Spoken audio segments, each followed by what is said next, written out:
Here's what I would like to say about our guest speaker, really quickly, is that he was not afraid to take on what he saw was a need to change the role about how government looks at marijuana, and he did it in Massachusetts by saying, this is what we should do. We should look at things like medical marijuana. What we're doing with marijuana is something that needs to be reevaluated. And he did it at his own political peril.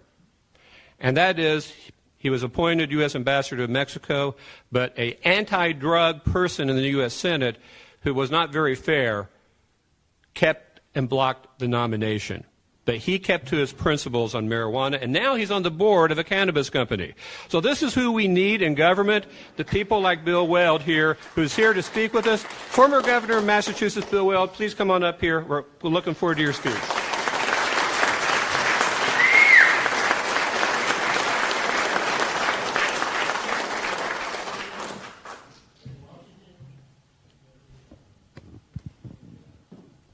Thank you so much, Mark, and thank you, everybody, for having me here. This is my 4th out of 4 state conventions. I've been making the rounds, Texas, New York, California, and Indiana. And, you know, if you don't mind my saying so, you're the best-looking crowd I've seen. But, no, it's a pleasure for me to get around and kind of build on the vastly enjoyable experience I had in 2016 with my old friend Gary Johnson. Gary and I served together as Republican governors back in the 90s, and we're fast friends then and totally bonded even more during the campaign. And I learned a lot, and I've continued to learn a lot as I've made it my business to, as I've said, steep myself more in the roots, the antecedents, and the current practice of the Libertarian Party. The deeper I get into it, the more I like it. So I'm going around now with an eye on the future to try to share my thoughts about what the party needs to do to get ready for the next cycle in 2020 at the federal level. So the number one thing that I think we need to be prepared to do in 2020 is to elect a libertarian president of the United States.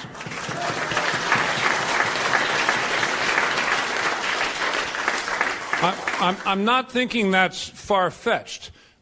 It's been pointed out that the odds of a third party winning in 2020 are probably better than the odds of Donald J. Trump being elected President of the United States were 2 years before his election. I think most people would agree with that. It's a 50-to-1 versus an 1,000-to-1 shot.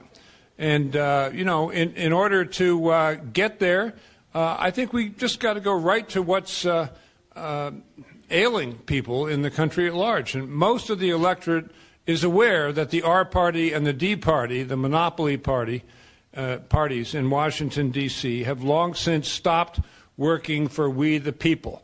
They are riveted on one thing, which is getting reelected. So they're in this kind of what I call a death spiral embrace. They hate each other. They try to animate their base to raise funds and get them reelected by demonizing the other party. There's not a lot of constructive dialogue, and people have come to realize that. And I think it's far past time for a third party to come in and kind of explode the calcification that's beset both those parties in Washington, D.C. In order to do that, I think we need to not only, make the point that we are a mix of policy blends that neither other party represents. Once upon a time, I talked to a Republican National Convention in Texas and said, I want the government out of your pocketbook and out of your bedroom. Very simple. Well, these are both nanny state parties, the two parties that we have in Washington, because the Democrats are only too happy to dwell in your pocketbook and tax you to death, and the Republicans are only too happy to dwell in your bedroom and tell you exactly how you should comport yourself and what all your friends should do as well. And I don't think that's what a majority of the people in the United States are looking for. We last time, Gary and I argued that we had a 6-lane highway right up the middle because we were fiscally conservative. I was voted the most fiscally conservative governor in the United States when I was in office, and that's in a state that was called Taxachusetts until I got there. And we're also socially tolerant, welcoming, nice people, which I don't really associate with the National Republican Party now or then. But I don't think it's quite enough anymore to say we're the centrists. I suppose I'm a centrist, but I don't like being called a moderate. I consider myself extreme right-winger on fiscal policy and size of government, an extreme left-winger on almost all social issues, and that's a nice combination for me. It's my default position, and it's where I'd like to set the bar. So I think we got to take it issue by issue and say exactly what we think the problem is and what needs to be done. Issue number one is, as usual, the size and role of government. We have to cut taxes, and I cut taxes, as Mark said, 21 times in my 2 terms as governor of Massachusetts, and never raised them once. And the result was that the unemployment rate, which was 10% when I took office, the highest of the 11 industrial states, in 3 years went to 4%, which is the lowest of the industrial states. Because when you cut taxes, it helps job creation. Because businesses are confident that there's a one-way ratchet and taxes are only going to go in one direction. So that's nice work if you can get it. But there's something you have to do before you cut taxes, because every state except Vermont requires the governor to have a balanced budget, right? Vermont is Sanders territory, so I guess they don't play by the same rules. But what you got to do before you cut taxes is you got to cut spending. And there's only one way to cut spending, and that's simply to cut spending. I was out there campaigning with Scott Brown, the Republican who knocked off the Democrat for Ted Kennedy's seat in 2010. And speaking of cutting, you could cut the spending fatigue with a knife on the streets of Massachusetts. And people are very smart. They understand that the government is simply spending way too much. So if you do what we did in Massachusetts, it's not rocket science. You can't take the Washington approach that anything other than a 5% increase in this appropriation from last year is a cut. They call that a cut in Washington, D.C. Okay, we did just the opposite. It's called zero-based budgeting. So every account, every appropriation in last year's budget starts out at zero and has to justify itself by outcomes. By what outcomes it engineered in the last cycle. Not how much the input was. It was $100 million last year, therefore this year it's got to be $105 million. No, that makes no sense.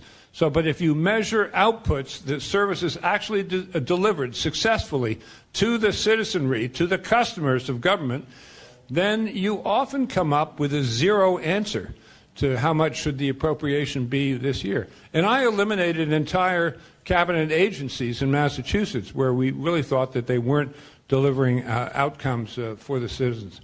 So taxing and spending is really the number one issue. We should not shrink from it. I think it's a pretty conservative country that we live in, thankfully, and they really don't like the idea that the government doesn't have to live within its means and all of us do.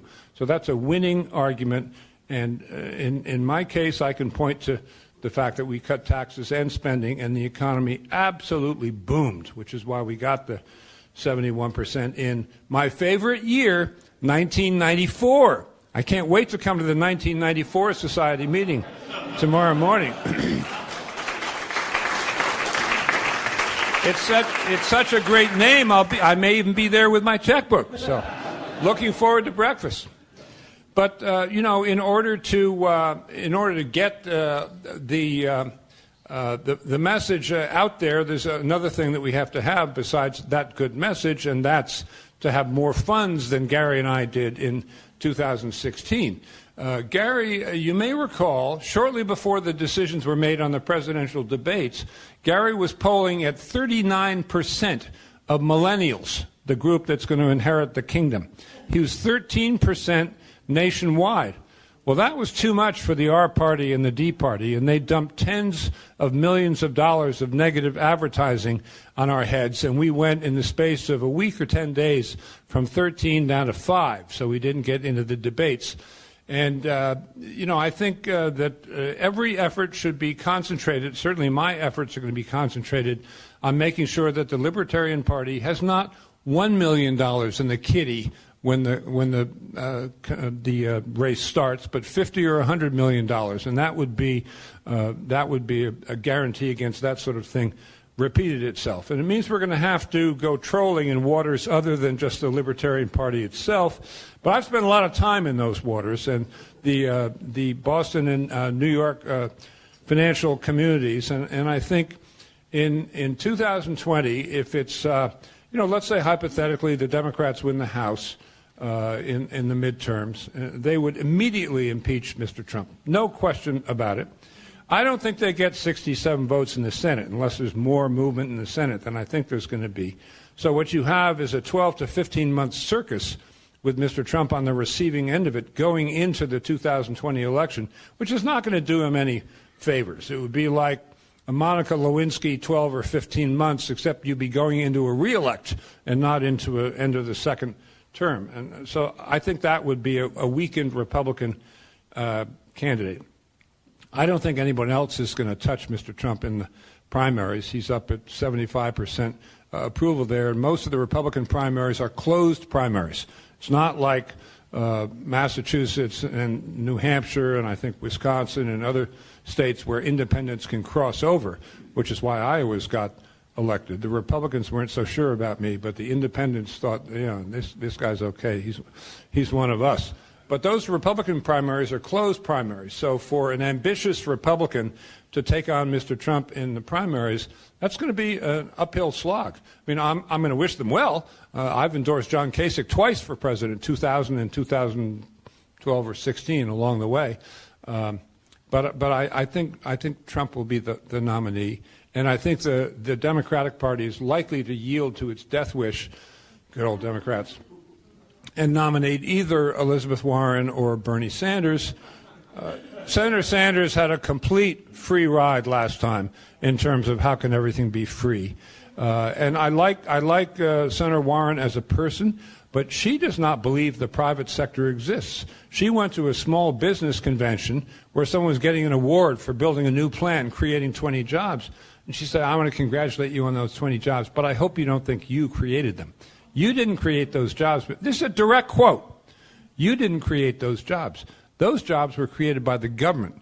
Because if it wasn't by all the roads that get people to come there and the education that allows people to have skill sets that are useful to you in your business, you'd be nowhere. The government is responsible for all economic success in this country. It makes my blood run cold just saying those words. But she said them, and a couple of months later, Barack Obama, the President of the United States, took them up on the campaign trail and amplified them. I don't think a person who thinks that can ever get elected President of the United States of America. I really don't. So if you have Trump, the wounded Republican, someone like Senator Warren or Senator Sanders as the Democrat, that, even before you get to the righteousness of our message, that creates an enormous opportunity for a third party. There's a couple of other things that are going to have to be added to the mix. Some of you may have noticed I filed a lawsuit in federal court a couple of months ago saying we got to reform the way the states do the Electoral College. It's winner take all now. That's unconstitutional. There's a 1968 Supreme Court decision directly on point, a decision by Justice Hugo Black of Alabama, one of my favorite Supreme Court justices, a real liberal in the good sense of the word, saying the states have great latitude as to how they handle their electors, but they can't do so in a manner that violates the Equal Protection Clause or due process.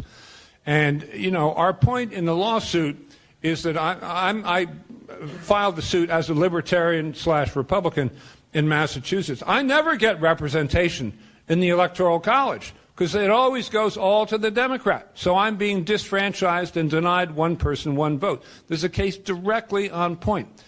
We filed a case the same day. I'm working with David Boies, who's a famous New York lawyer, on this. I've been a plaintiff for him as a party, not as a lawyer, 3 times in the Supreme Court, including the gay rights, gay marriage case, which we won. We've never lost, actually, when I've worked with David Boies as a named plaintiff. And I think we're going to win this one, too. We filed the same day in California. It was a Republican filing there. I can't get no representation. We filed in Texas. It was a Democrat there. I can't get no representation. And another red state in the northern part of the country. So the claim is the same, and you have to allocate so that if my party gets X percent, then I get X percent of the electoral vote. And think about it. The implication of this, if this goes through, Gary and I won, 2, 3, 4, 5, 9% in every state, and we got 0 electors. If this system that we're contending for, if the court says we agree with you, Gary would have had 17 electoral votes back in 2016. When we started the race, we thought if Gary got 8 electoral votes, it would throw the election into the House. So let's say that 17 turns into, 100 in 2020 because we focus our attention on some states, and there are states that are more libertarian than others. Then that really might throw the election in the House, or you always have the chance of running the table if the Democratic and Republican parties are unattractive enough. So that would be another helpful thing. The other thing I think we need to do, and I'm going to stop at like 8 or 9 minutes here and see if anybody has any questions. I'm not going to run on. But the other thing I think we need to do is speak with clarity about our issues. Mark mentioned cannabis. I've just gone on the board of a cannabis company. And I went on with John Boehner, who'd been dead set against legalization of cannabis in the past. He said people have changed their minds. 94% of the people in the United States think that we need medicinal marijuana. 61% think all cannabis should be legalized. And I don't know about you, said Boehner to a very skeptical press in New York when we were rolling this thing out 2 weeks ago. But when my voters changed their minds, I changed my mind. They said, what? Really? Oh. What an amazing concept. 3 days later, so Boehner and I hit the airwaves in New York. We say we simply must deschedule cannabis as a Class 1 narcotic in Washington, D.C. This is number 1 on Gary Johnson's campaign list in 2016. That's supposed to be for substances that have no medicinal value whatsoever, which has been proven false time and again about cannabis. And what it does is it makes it illegal to do any research about cannabis. Whereas in countries where it's legal to do research, like Israel, for example, to a lesser extent Canada and the Netherlands, but Israel is the leader here, a lot of research has been done by a chemist named Raphael Meshulam at Hebrew University, finding that cannabis, and particularly the ingredient CBD, which is not like THC, which has the bad side effects, can alleviate the major symptoms of the biggest diseases in the world: cancer, diabetes, hepatitis, Parkinson's, epilepsy. And it's just simply a human tragedy that this is not being done right now. So 3 days after Boehner and I hit the airwaves, and Boehner was on the Today Show, and he's really the two-headed cow here, not me, because I was for medical marijuana 25 years ago, and Boehner 5 years ago was saying, I'm Speaker of the House, I'm going to stop this thing dead. So people really paid attention when he came around. 3 days later, the Trump administration put out a statement, please deliver comments by April 23rd to the FDA, Food and Drug Administration, as to whether we, the Trump administration, should deschedule cannabis as a Class 1 narcotic. Not a peep until Boehner and I hit the airwaves. The day after that, Trump calls up Cory Gardner, a Republican senator from Colorado, who'd been giving him fits with his Justice Department appointments because of Sessions, the AG, threatening to prosecute people in states where marijuana was legal as a state matter. And Trump said, okay, I'm going to squash Sessions on this. Don't worry about it, Cory. So that solved that. And we somewhat winsomely said, oh, we agree with candidate Trump, who said that this is really a states' rights matter. This is me and Boehner. We're not saying what anybody should do. We just think it's up to the states, which is all we really need. You know, if there's a few red states holding out where marijuana is not lawful, you know, that's okay. I actually think it is kind of potentially a states' rights matter. You're going to have it legal in 47 states pretty quick. But my point is the immediacy of the response from the Trump administration. They must know something's up there. On guns, the deeper I get into this issue, we got to tell the truth here, which is that there are 300 million rifles out there. We got to come to a societal consensus that they're not going anywhere. They were all lawfully acquired, and it just would pit the government too much against the citizens to try that, no matter what you may think about dogma. I think it would be a terrible thing for society. And, you know, at the end of the last campaign, I went to South Dakota. I went to a little town called Deadwood, which has a lot of Indian lore, T-shirts and stuff. I bought a sweatshirt with a picture of the Indian chief Geronimo. He's holding a rifle over his head. He's kind of grinning at the camera. And the top of the sweatshirt says, "Turn in your weapons." And the bottom says, "The government will protect you." So Geronimo persuaded his tribe to turn in their weapons, and they were immediately enslaved. And, you know, enslaved is better than what usually happens throughout history when people are persuaded by their government to turn in their arms. Usually they get slaughtered. Think of Joe Stalin's Soviet Union. In Germany, it was very hard for a certain class of citizens to have firearms ownership from the 30s on. It was called the Jewish population of Germany. Exterminated. Stalin, 20 million dead. Hitler, 13 million dead. Other countries, Uganda, Idi Amin, just millions slaughtered. Armenians in the early days of the 20th century, slaughtered by the Ottomans. And every single case, there were penal laws making it very difficult for citizens to own firearms. So if you get deep into the history here, it kind of washes away all the contemporary discourse here. So I think we're on the right side of that issue. And if you put it that way, telling people why we think that restrictions on private firearm ownership are a bad idea, instead of just asserting it as a conclusory matter, you know, pointing to history, I think we're better off. So there's many other areas where I think we're on the right side of the issue. Education, we need to abolish the U.S. Department of Education. I don't know anyone of my acquaintance, and it's a fairly liberal acquaintance, who thinks the Department of Education does anything other than make people miserable. We need to encourage charter schools, homeschooling, school choice. We need, frankly, to do what we did in Massachusetts 25 years ago, which is to put in accountability and standards in education. Until I got there, it was, social promotion. If you got to 12th grade, you graduated. So I put more money in the system because, as I've said, the economy came roaring back. And that was the grand bargain, the trade-off. And in return, we got high-stakes tests in 4th, 8th, and 10th grade. And if you didn't pass them, you didn't go on to the next grade. It didn't matter whether you were black or white or Hispanic or polka-dotted. You didn't go on to the next grade. It made a huge difference to the system. Until then, and that law passed in 1993, until then, Massachusetts was a little below the middle of the pack in educational scores, like 25, 26, 27. Since 1993, every single year, 25 years in a row, Massachusetts has been number one in both reading and mathematics at the high school level.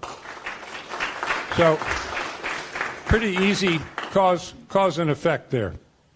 The big entitlement programs, I mean, we need to have health savings accounts, individual health savings accounts in the healthcare area. We need to have personal savings accounts in the retirement area. This stuff is not so hard to do. You just got to go to first principles, which are libertarian principles, and if we're clear about it and say why this is our position, I think the voters might find that pretty refreshing. So I think there's a world of possibility for us in 2020. We got to get ready, and we got to do stuff like what Mark is doing right now, and go up that ladder, concentrate on fundraising, and concentrate on candidacies. But I go around the country. I see Larry Sharp in New York is probably going to beat the Republican in the governor's race. Dan Fishman in Massachusetts will beat the Republican in the auditor's race, and maybe the Democrat. And as we were saying at our table, the national press is hungering to write the story about a third party coming up. And they'd love to have it be the Libertarians. But they they understand that the D's and the R's are just losing it and have blown it in Washington, D.C. So I think if we get even a little bit of wind at our back, we're going to find that the national press is our friends and we have quite a lot of wind at our back. So I look forward to working with all of you in that cycle. Again, I'm not saying who should be the spear carriers, but I'm saying what I think we need to do to get ready for 2020. And I think it's going to be a glorious year for the Libertarian Party. So thank you very much.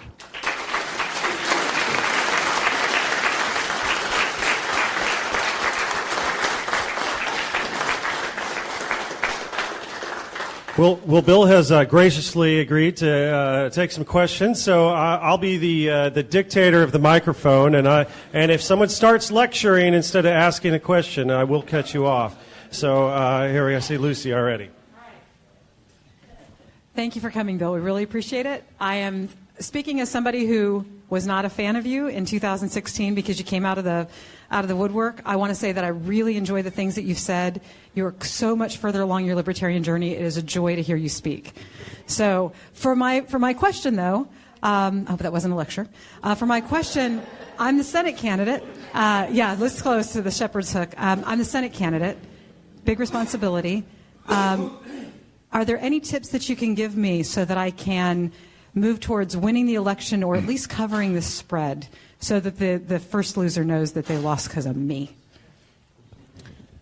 Well, I've got a series of endorsements that I've done, 8 candidates at a time. Mark is in the basket of libertarian candidates who do not have a primary, and we like to think that that has a certain financial impact since I send letters, et cetera, et cetera. So take fundraising seriously is my first thought. The other is that if you go into the press, and I believe in starting with small newspapers where they will cover you, and then once 3 or 4 of them have done that, then the regional press will cover you, then you'll be on television. Because it's a story the press wants to write.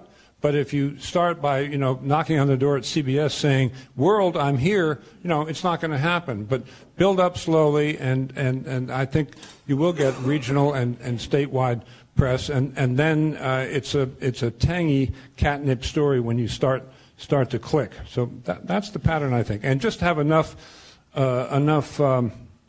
funds at your disposal so you can do community newspapers. People that read community newspapers vote. Don't spend $37,000 for an ad in the New York Times. It's not going to make any difference. But the more local it is, and the more small town it is, the more likely you're to reach those voters. And I think at the end of the day, you have a secret weapon, which is the libertarian message, which I think is the message that appeals to about 60% of American voters.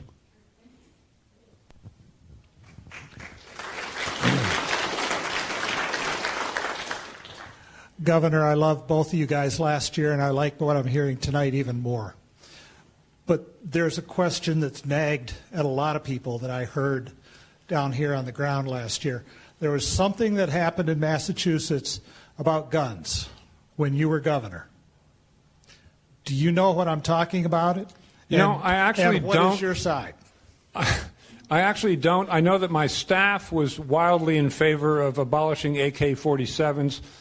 I never was. I don't think it happened. I mean, I know it didn't happen. So I just was not on the same place as my staff.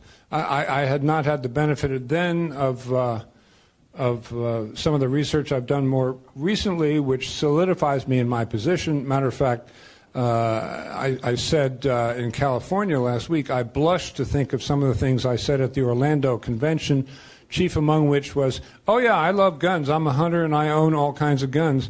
Well, that's not the point. Self-defense is the point. I know the Mike Yassino and the Gun Owners Action League in Massachusetts was plenty sore when a bill got filed. Not really my fingerprints. I have a question about your stance on education and standardized testing you were talking about. My sister works up in the school system up in Porter County, northern part of the state. And one of the things that we see in our state is we have these standardized tests, which lead to the teachers just teaching the test. So in my opinion, that makes, of course the scores are going to go higher if you're just teaching to the test. And I think we need to be thinking outside the box a little bit here when it comes to education as well. And look at what they're doing in other parts of, not only this country, but in other parts of the world, what they're doing in Finland. They don't have standardized tests, yet the way that they're teaching their children, their test scores are the highest in the world. And I think that if we start looking outside the box and get away from standardized testing and do something a little different, I think we can be there too. Yeah, I don't think standardized test is a good word in my lexicon. What I said was high stakes tests, tests that were developed by all kinds of experts for Massachusetts only, with the consequence that you have to pass them. But one of the things I don't like about the U.S. Department of Education is the standardization of everything. I think of education as a much more local issue than a national issue. So standardized, and I know what you mean about teaching the test, and nothing is more anathema to me than cookie-cutter approaches to education. That's why I favor homeschooling. That's why I favor school choice. That's why I favor charter schools. The charter schools in Massachusetts, of which there are a lot, are doing way better than the public schools at large. And they're much more creative and needless to say, less standardized. So I kind of agree. Matter of fact, I do agree with your principal point. Thank you, Governor Weld, for your speech. And I will say, like some other people said, I do think that you've progressed greatly from what I heard in 2016. And as I was sitting here, I was deciding, should I ask, an ideological question or some other question? And one time I'd like to sit down and just talk to you personally. But I'll ask the question that's been on the top of my mind and some minds of people like me, and that's what happened in New York with your promise to stay their nominee, even if you did not get the Republican nomination. And I heard your answer in 2016, and honestly, that didn't, to me, and maybe I misunderstood your answer, jibe with what happened. So I'd like to hear your version of why you didn't keep your promise to the Libertarian Party of New York. I can't remember what I said in 2016, but it wouldn't have been a very good answer in any event, because there isn't a very good answer. What happened is that just before the convention at Hofstra, the Republican convention in 2016, when I was running for governor of New York, I got double-crossed by many senior members of the Republican Party, and it became clear to me that the Republican Party of New York, not Governor Pataki, who I think is an upright guy, but the Republican Party of New York had become corrupt. We had a party the night before the convention, and a woman who is the wife of a senior person in the party came up to my wife and said, "You tell your husband to stop talking about reform and getting rid of corruption. I've been waiting," which I did as a prosecutor. I've been waiting 22 years to get admitted to the kingdom here, and now I'm going to get mine. And it kind of broke through. I had an aperçu that this is kind of like all the people in the Republican Party that I've been talking to in New York. So I became totally disgusted with it, frankly, and I sort of took off and just took off and got away from politics. Would it have been much better if I'd gone around to the libertarians and said, this is what I'm thinking, and this is exactly why I'm taking a time out here? Yeah, it would have been much better. I mean, that's something I really do regret. The famous Hillary remark, I vouch for Hillary Clinton, I don't regret, because I meant that just as a personal thing. She's not a criminal. And all this classification of information as secret and top secret is a whole bunch of malarkey anyway. People do it just because they think it's going to be politically embarrassing. So I don't think she should go to jail for the emails. And candidate Trump was really saying she deserves to be locked up, and people were going for that. And nobody was defending her, except for Donna Brazil and members of the Democratic National Committee. So I said on air, listen, I've known her for 30 years. I think she's a good kid. I vouch for her. But I did not say that, vote for the Democratic ticket over Johnson Weld, ever. So that one, that's probably the most famous of the canards that I've committed. But I don't feel bad about that one. The Libertarian Party of New York in 2006, yeah, I feel bad about that one. I feel even worse about pandering to the conservative party of New York in that cycle, with whom I have absolutely nothing in common except being against taxes. They're real social conservatives, and I didn't run a good campaign there. I had a bad year in 2006. So basically, though, you would apologize to the Libertarians? Oh, I do apologize to the... Oh, yeah. No, I got plenty of opportunity to do that when I went to the New York convention a few weeks ago.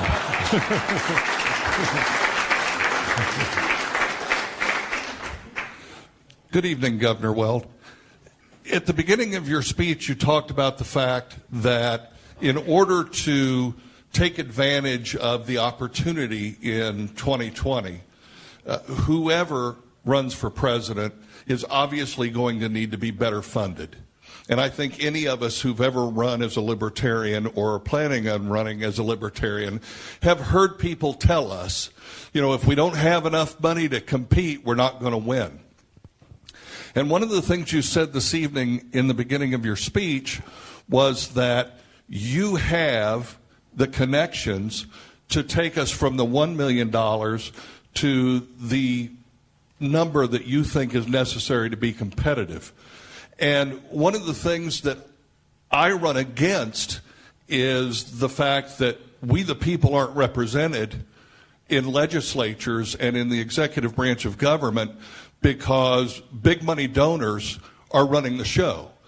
And I'm interested to hear how you plan to take us from that 1 million to that 50 or 100 million without us becoming another one of those parties. That's a good question. I did say that I've raised money in New York and Boston for years and years, which I did because that's where I've run. And that was before becoming a libertarian. People knew I was a libertarian Republican, small l, but not a capital L libertarian. And, my experience in 2016 suggests to me that we need to fish outside the capital L libertarian pool. But it's a real good question. And one of my complaints about the R party and the D party in Washington these days is that they are totally beholden to the people who bankroll their campaigns because all they think about is re-election.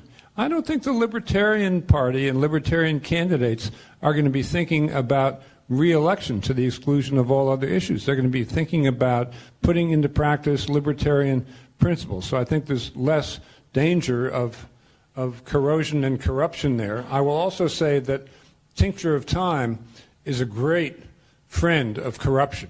You put somebody in charge for 3 terms, I don't care whether they're R's or D's or L's, there's going to be more corruption than there was at the beginning. But no, I kind of agree with you that that's something to be watched out for. Just FYI, and I'm not promising success here, but I feel so strongly about the need for more funding for libertarians that not only am I, shaking the tambourine a little bit in New York and Boston, but I'm approaching selected billionaires who have stated publicly that they are of a libertarian bent with varying degrees of success, but some are still in the future and have said, yes, I do want to meet, with the idea that they would do just that. They would stake the Libertarian Party to $50 million starting out the cycle, and the Libertarian Party could become their insurance policy against a potentially catastrophic outcome if it looks like Elizabeth Warren is going to be elected president, or if Mr. Trump, suffers rapid downward spiral damage. Things could get more difficult for Mr. Trump, and I'm not, leading the charge there. Not my business right at the moment. But I've talked to some billionaire libertarians who think there's something in that, the idea of an insurance policy. Governor Weld, I was your Nebraska state director for Yes, your sir. campaign. So I want to say thank you for coming to Indiana, where I now live, and Thank you also, for Laura Ebke. Well, and this goes right into what my question is. it's great that you have endorsed my really good friend and mentor, Senator Laura Epke, and also, I believe, our next Secretary of State in Indiana, Mark Rutherford. So, and I'm now officially a donor. I don't know if you sat on my check, Mark. I left it on your chair. Oh, well, and this is going to be my question for you.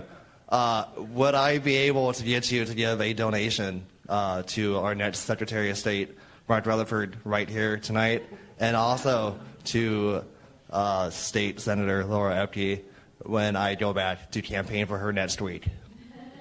I'm sorry, will you be able to? Donate to both Mark Rutherford tonight and also Senator Epke. Will you be able to? Well, I will, yes. Will you be able to? Right here tonight. I literally did leave a check for Mark on his chair, but he sat on it, apparently. I just want you to write another one. Yes. Well, you've already...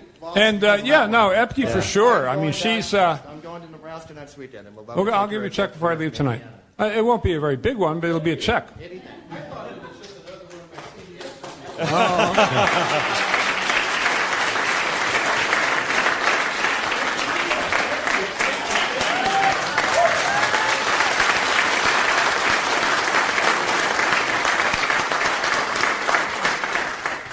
Anyway, Senator Epke has this May 15th runoff, and it's the top two candidates proceed to the next stage, but the governor is really coming after her hammer and tongs to punish her for not staying as an R. So that's a very high-stakes test for us.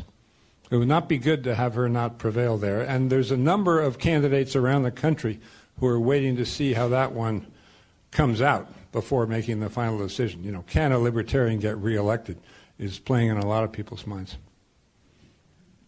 So I encourage everybody to give to Senator Epke.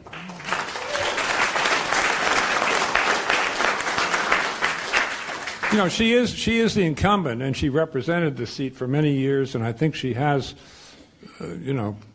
scores of thousands of dollars in the bank. And if she doesn't make it, it'll be because of the all-out press by the governor. But so I don't know that money is her greatest enemy. I think that politics might be her greatest enemy. But I'll give you a check tonight.